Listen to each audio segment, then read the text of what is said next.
The pasta is almost ready. I've got 1 minute to go on the pasta. This is a very good technique. Get a colander, which is quite a large one, not a plastic one. If you get a plastic one, it'll warp and become a modern sculpture before you know where you are. Stick it in the oven, that's the sink, and then lift it up when it's just at that point, just before it rings. It'll ring in a moment. And then pour that almost all the way. Just save some water in the bottom. Pour that water into a bowl, like that. Can you see? You see the color of that? That's the spinach, coming out. And then place that on top. Now, it's not sitting in the water, but if you put a lid on the top there like that, there's some holes in there. But this will keep, thank you, this will keep it just perfectly so that it's al dente when you finish the sauce and do the rest of it. Good. All right, out you come. Here, when it is almost done, just simply take the skin and always go from the bottom upwards.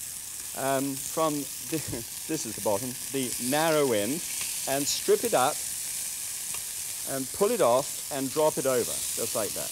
Okay, strip it off, pull it over, and turn it. And those will then be just grand, just as you finish off that second side. See how that nice color has come up on that? Good.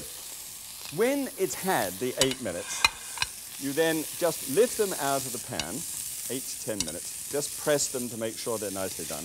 And then you'll find that there's two things in the bottom of that pan. There's a certain amount of residue. There's very little residue in this one. Got a small bit of fat there. But you have got fat. So you've got some residue, which I want to get hold of and look after. And this, now that I never throw out. I put that into a plastic bag and use it as a fire lighter.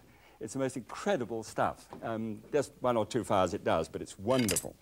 And then take a quarter of a cup of Chardonnay and deglaze the pan. Just shoot that into the pan, run it all down there like that, and then take the sauce and add it to that fresh flavor of wine that you've got from it, and then drop the chicken breast back in there again.